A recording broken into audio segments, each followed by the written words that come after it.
Assalamualaikum warahmatullahi wabarakatuh.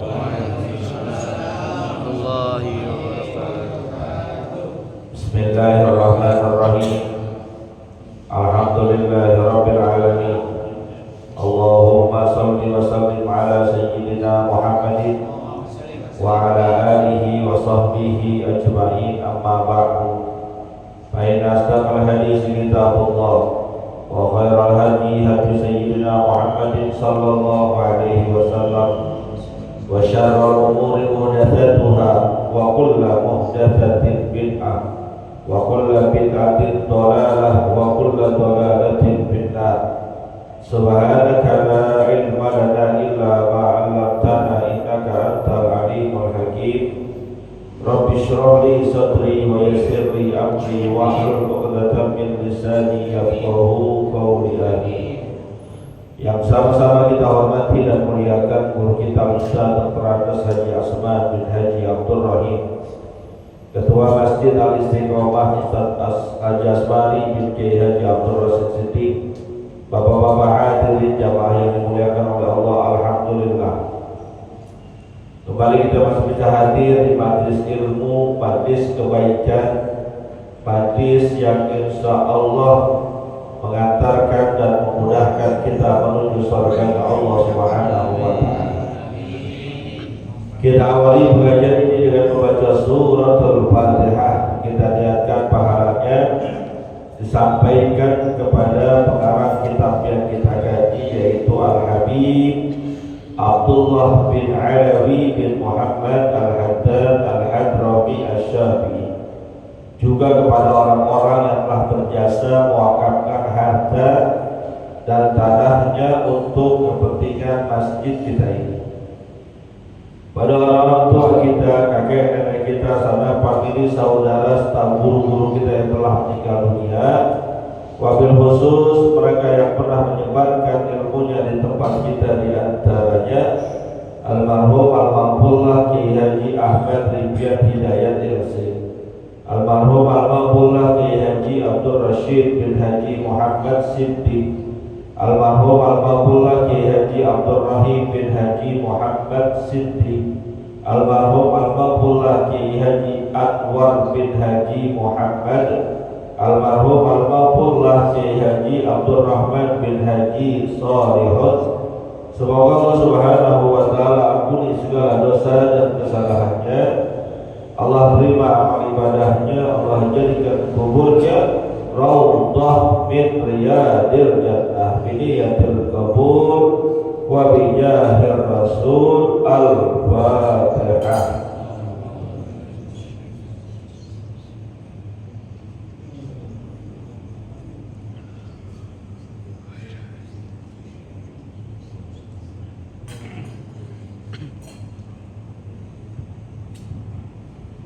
Melanjutkan bacaan kita.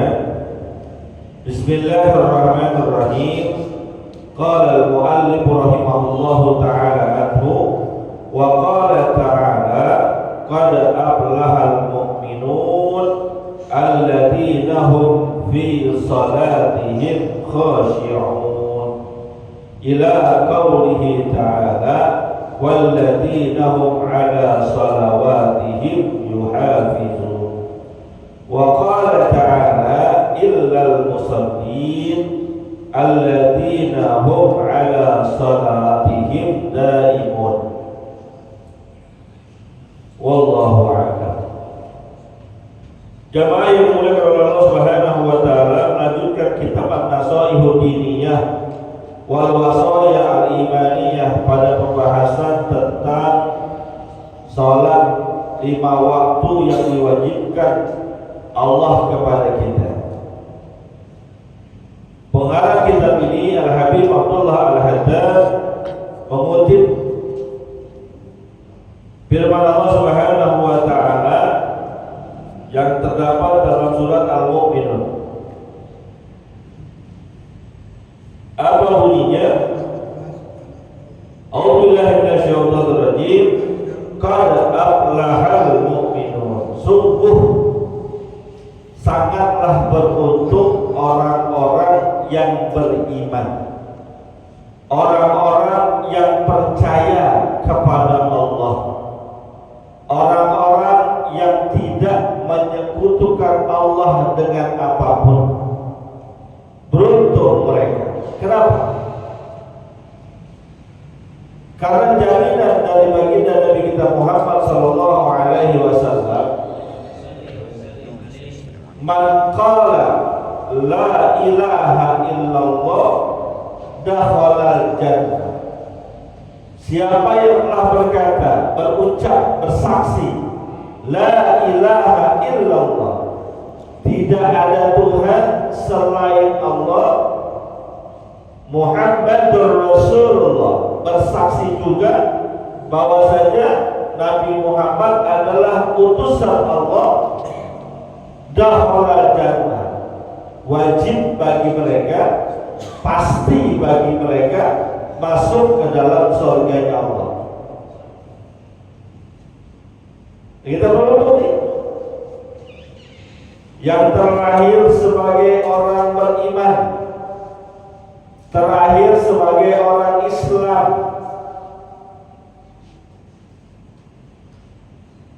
sudah mendapatkan tiket masuk ke dalam surga Allah Subhanahu wa taala. Nah, tiket yang sudah kita dapat ini nanti berproses. Ada yang VVIP, masuk gak pakai ngantri. Ada yang paling depan, ada yang sedikit antriannya, ada yang sangat panjang antriannya. Tergantung bagaimana tiket yang sudah kita dapat itu di-upgrade, dinaikkan kualitasnya. Tiket surga kita bisa mengantarkan kita langsung ke dalam surga dengan hisab, tanpa ada proses hisab dulu. Ini bagi orang-orang yang berjuang, berjihad, berperang, mati dalam medan peperangan membela agama Allah. Ada yang melalui hisab yang sangat ringan. Orang-orang yang sangat dekat kepada Allah, ibadahnya dahsyat luar biasa. Allah berikan kepada mereka hisab yasira, proses hisab yang sangat sebentar, yang sangat mudah. Tapi banyak juga orang-orang yang sudah masuk, yang sudah mendapatkan tiket masuk surga, prosesnya panjang, melalui antrian, hisab yang teramat berat, bahkan bisa boleh jadi mampir dulu ke tempat pencucian, yaitu nerakanya Allah Subhanahu wa taala. Tergantung kita, apapun itu, mau masuknya duluan, masuknya lebih cepat ataupun belakangan dan lebih lambat, kita sudah mendapatkan sebuah keuntungan, pasti masuk ke dalam surga. Berbeda dengan orang yang tidak mengakui Allah sebagai Tuhannya, tidak mengakui Muhammad Rasulullah SAW sebagai nabinya, sebagai rasulnya Allah, mereka tidak akan masuk surga dan kekal selama-lamanya di dalam neraka menurut akidah kita. Lalu lanjutan ayat ini, di antara sebab keberuntungan orang yang beriman adalah alladzina hum fi salatihim khashi'un. Setelah dia jadi orang beriman, beruntung, di-upgrade mereka dengan amalan-amalan, tiketnya itu dinaikkan dengan amalan-amalan. Di antaranya mendapatkan tambahan keberuntungan adalah mereka yang mengerjakan salatnya khasyi'un, penuh rasa khusyuk. Sudah saya jelaskan kemarin. Apa itu rasa khusyuk? Rasa tenang, nyaman, senang, girang ketika sedang mendirikan sholat. Enggak gelisah, enggak was-was, enggak gerutu, enggak malas-malasan. Ketika datang kewajiban sholatnya, semangat mendirikannya. Ketika datang kewajiban sholatnya, senang hatinya, gembira hatinya. Itu khusyuk untuk ukuran kita. Dan ayat dari surat Al-Mu'min ini panjang sekali untuk mengupgrade, meningkatkan kualitas tingkat surga kita. Ada 9 atau 10 ayat, di antaranya walladzina hum lizzakati fa'ilun, mereka orang-orang yang untuk kewajiban zakatnya mereka mengerjakan. Bukan sholat doang rajin, zakatnya doyan. Bahkan bukan hanya zakat, sedekahnya hobi. Orang mukmin yang beruntung. Wa 'anil lagwi mu'ridun, dari hal-hal yang membuat dia lalai kepada Allah, dia tinggalkan, dijauhi. Panjang itu ayatnya, dan di antara yang panjang itu di ayat ke-9-nya Allah katakan walladzina hum 'ala shalawatihim yuhafizun. Mereka orang-orang yang beriman yang dikatakan beruntung oleh Allah adalah yang terhadap kewajiban salat 5 waktunya yuhafizun, jaga banget waktunya. Jangan sampai ada yang kelewatan, jangan sampai ada yang ketelatan, jangan sampai ada yang ketinggalan. Bahkan ada seorang ulama yang menafsirkan salah satu ciri menjaga sholat adalah mereka yang tidak pernah ketinggalan takbiratul ihram bersama imam. Ini agak sulit memang. Gak pernah ketinggalan takbiratul ihram bersama imam. Artinya sholatnya senantiasa berjamaah, sholatnya senantiasa bersama imam. Tapi apapun itu, seandainya pun kita gak mampu untuk senantiasa tidak ketinggalan takbiratul ihram bersama imam, paling enggak waktu-waktu sholat itu kita jaga dengan baik.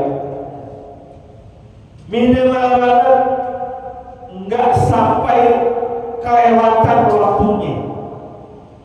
Subuh ini enggak sampai kesiangan, zuhur ini enggak sampai kelewatan waktu asar. Begitu pula asar, maghrib dan isya'nya. Benar-benar dijaga dan dipelihara. Orang-orang yang menghargai hak-hak Allah, maka Allah tidak akan melupakan pemberian karunia buat dia. Hak Allah dijaga. Berupa waktu sholat Allah dia pelihara dengan sebaik-baiknya. Maka Allah gak bakal sia-siain kerjaan orang tersebut. Allah pasti pentingin urusan dia, baik urusan dunianya maupun urusan akhiratnya.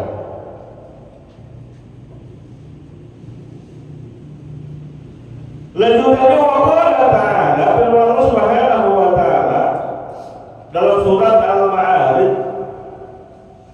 diawali dengan firman Allah Subhanahu wa Ta'ala, innal insana khuliqa halu'a, sesungguhnya manusia itu diciptakan oleh Allah serba berkeluh kesah, gak puas,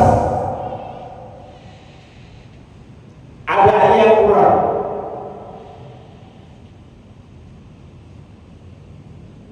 idza massahu syarru jazua.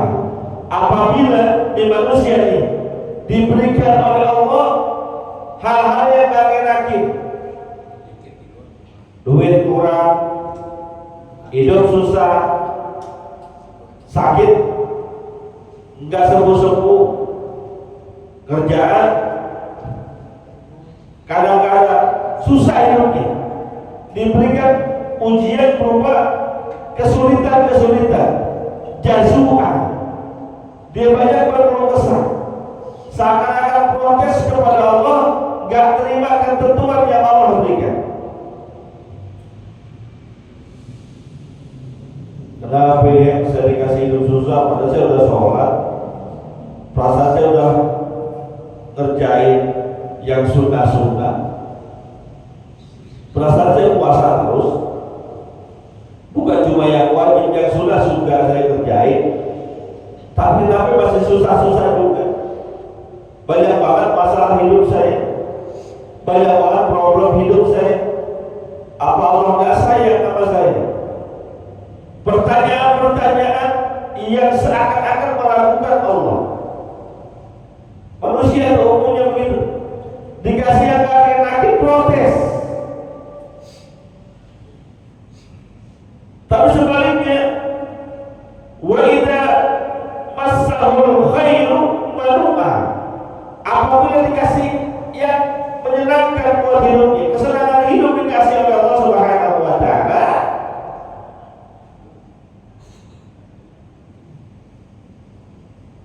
dia malu'ah, dia tahan dengan mengeluarkan, lagi susah kudu, lagi banyak uang, dikekepin uangnya, borong-borong sedekah, zakat juga kagak. Ini manusia lagi susah ngomongnya manis banget. Ya Allah, enak kali ya kalau punya duit banyak, saya bisa sedekah kemana-mana, saya bisa nyumbang masjid musola. Tuh omongan lagi gak punya duit tuh, gila punya duit, lupa dengan janji.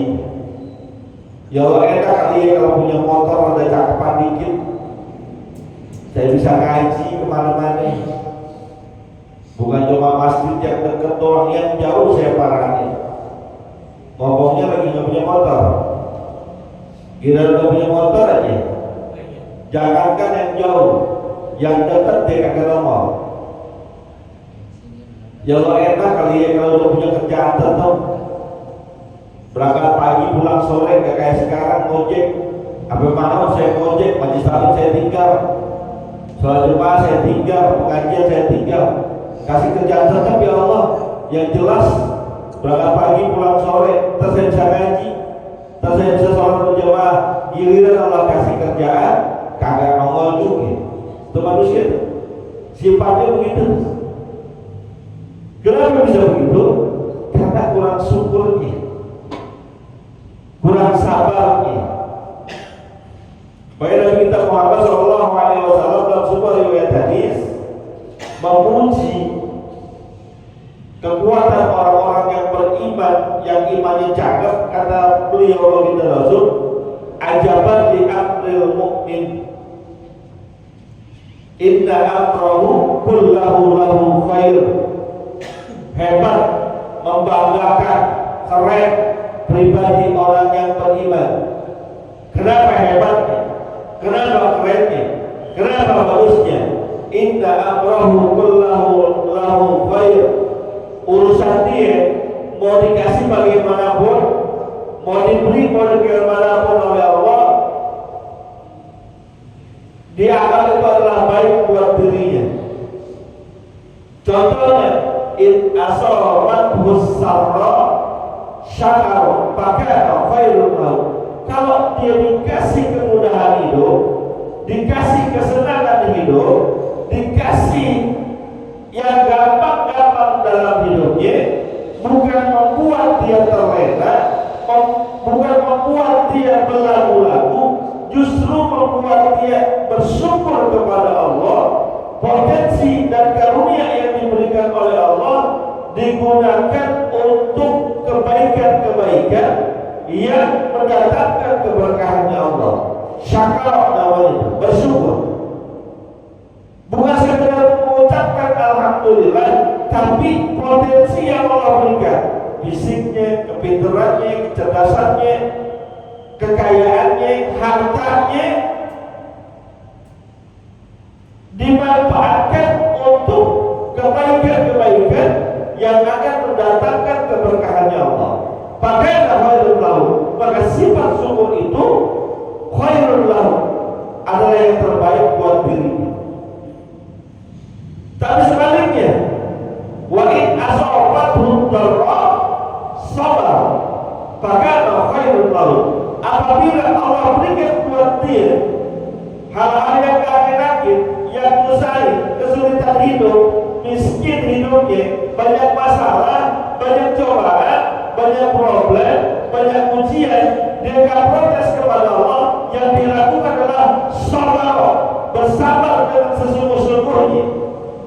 Dia yakin bahwa Allah berikan ujian buat dirinya karena untuk mengangkat derajat dia. Dia yakin bahwa ketika Allah memberikan ujian kepada seorang hamba, Allah Maha tahu hamba itu mampu. Karena kata Allah Subhanahu wa taala, la yukallifullahu nafsan illa ma ataha. La yukallifullahu nafsan illa wus'aha. Manusia enggak bakal diberikan ujian oleh Allah Subhanahu wa taala kecuali sesuai dengan kemampuan yang Allah berikan kepadanya. Enggak ada ujian yang Allah berikan kepada manusia untuk nyusahin manusia itu sendiri. Enggak ada. Enggak ada ujian dari Allah yang diberikan kepada manusia untuk membuat berat hidup manusia itu. Enggak ada. Semua ujian yang diberikan kepada manusia, bentuknya apapun, termasuk penyakit, itu untuk mengangkat derajat dia, membuat lebih kuat, membuat lebih hebat, dan dia bersabar kepada Allah.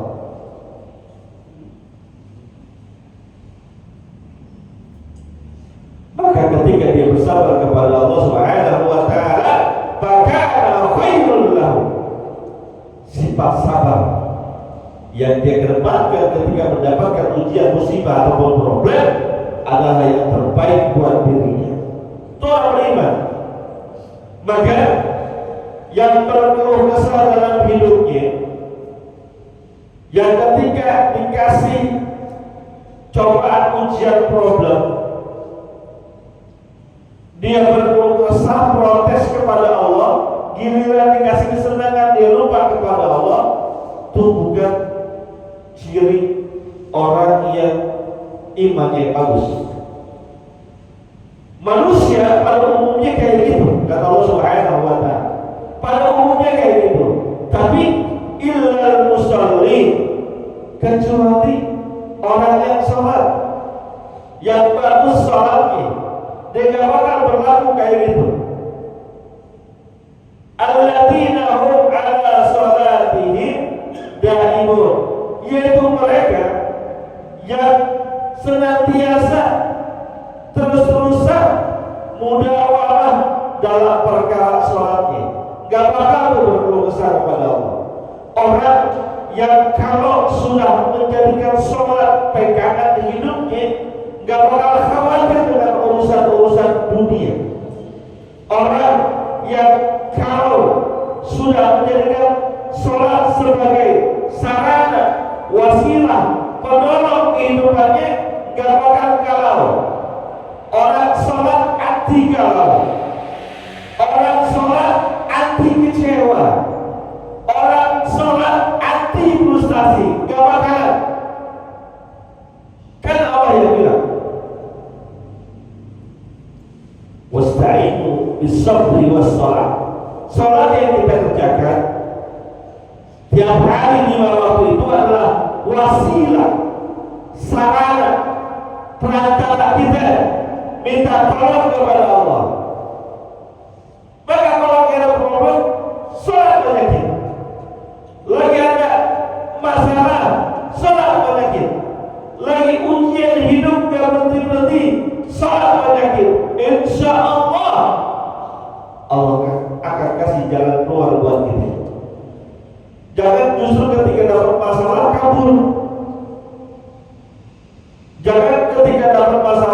tinggalin sholat, salah.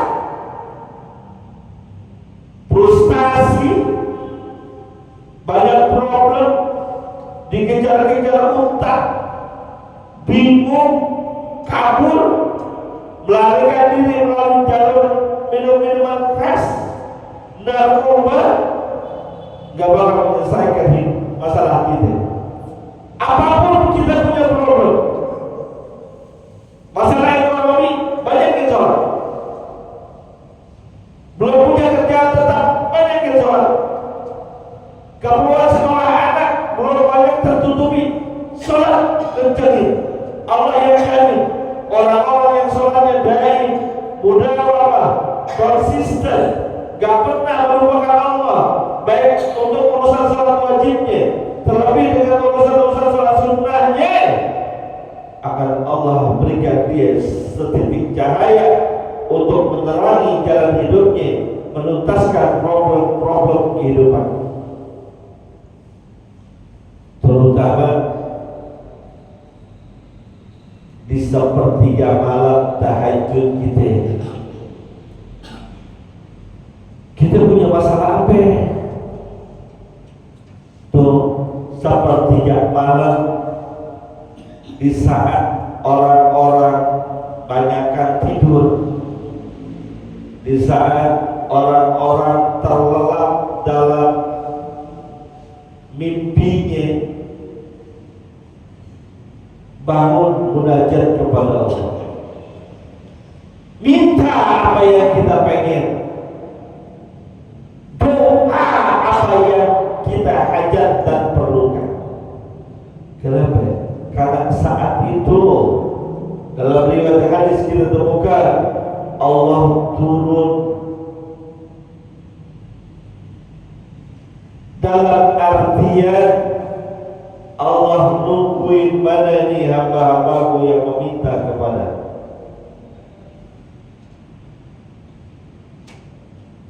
Punya kebutuhan buat sekolah anak, ya Allah, Engkau yang menitipkan amanah anak ini kepadaku. Sebagai orang tua, aku mempunyai kewajiban untuk mendidiknya. Cuma masalahnya sekarang sekolah bayaran anak mahal-mahal, ya Allah. Tolong mudahkan saya mendidik anak ini sebagai amanah dari minta kepada Allah. Jangan ngandelin tenaga, jangan ngandelin pundak kita, tenaga kita gak bakalan bisa. Minta kepada Allah. Ya Allah, saya punya usaha, saya punya pekerjaan, saya punya dagangan, berat banget ya Allah dagangannya, pelanggan banyak yang pergi satu-satu. Minta kepada Allah, Allah akan carikan jalan keluar. Yang mau masuk Islam sudah datang, tunggu aja dulu biar bentar. Soal hari ini kita akan menyaksikan ada seorang yang akan masuk Islam. Bisa jam berapa? Alasan masih banyak waktu. Dari istirahat dulu. Minta kepada Allah. Apapun masalah kita, apapun problem kita, pengen kaya, minta. Pengen senang, minta. Pengen tenang, minta kepada Allah. Ud'uuni astajib lakum. Allah yang bilang, wa idza saraka ibadi anni fa inni qarib ujibu da'watad da'i idza da'an. Apabila hamba-hambaku bertanya kepadamu tentang aku, jawab, fa inni qarib, sesungguhnya Allah itu maha dekat. Saking dekatnya Allah kepada kita, Allah mengatakan wa nahnu aqrabu ilaihi min hablil warid. Dari urat nadi kita Allah lebih dekat Allah kepada kita. Ujibu da'watad da'i idza da'a. Aku kata Allah Subhanahu wa taala akan mengijabah setiap doa orang yang meminta. Idza da'a, kalau dia minta, maka minta sama Allah, nggak usah malu. Kalau kita minta sama manusia, mungkin kita malu, berulang kali kita datang minta pertolongan, bisa menjadi kepada makhluk kita malu. Tapi kepada Allah, enak Allah yang dulu, nggak usah malu, minta apa yang kita mau. Tapi ada syaratnya. Fal yastajibu li wal yu'minu. Syaratnya itu beriman kepada Allah, percaya kepada Allah, yakin kepada Allah bahwa doa kita akan diijabah. Itu kuncian. Kalau doa jangan yang ragu-ragu, ya saya doa gini apa Allah terima ya. Ada yang abdoni abdi kata Allah, saya tergantung sangkaan hamba terhadapku. Minta uji budak watat da'i idza da'an. Allah yang nyuruh kita minta, Allah yang nyuruh kita berdoa, pasti Allah kabulkan.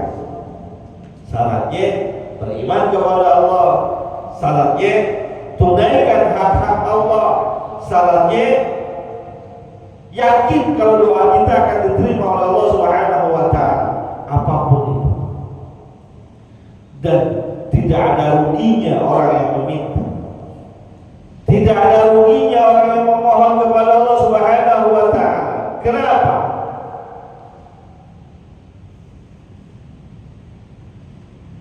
Karena setiap doa yang kita panjatkan,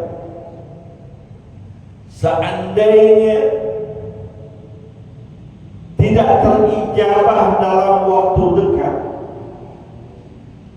pasti akan terijabah dalam waktu-waktu yang akan datang. Hari ini kita berdoa, mungkin belum langsung diijabah besok, bisa minggu depan, bisa bulan depan, bisa juga tahun depan. Tergantung kepantasan kita untuk mendapatkan apa yang kita minta. Dan seandainya pun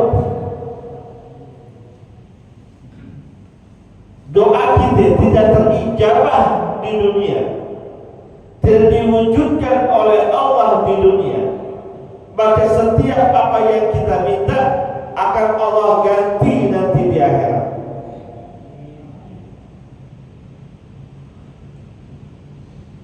Maka ada riwayat yang mengatakan ada seseorang yang terkaget-kaget dengan pahalanya yang begitu banyak, luar biasa, padahal ibadahnya nggak sebanding dengan pahala yang ada. Lalu dia bertanya kepada Allah Subhanahu wa taala, dari mana itu pahala yang banyak? Kata Allah, itu adalah doa-doamu yang dulu belum terijabah di dunia, sekarang diijabah di akhirat. Ada orang nanti di akhirat yang sangat bersyukur kepada Allah karena setiap doa yang dia panjatkan di dunia gak diijabah. Bersyukur dia kepada Allah. Kenapa? Ternyata ganti dari Allah di akhirat jauh lebih banyak, jauh lebih besar dibandingkan hanya diwujudkan di dunia. Maka doa yang banyak, minta yang banyak, sebanyak-banyaknya. Kenapa? Kalaupun Allah enggak wujudkan ijabah di dunia, pasti akan Allah berikan, Allah akan wujudkan di akhirat dalam bentuk yang lebih baik, yaitu berupa pahala yang sangat dahsyat, luar biasa. Wallahu a'lam bishawab. Al-Fatihah.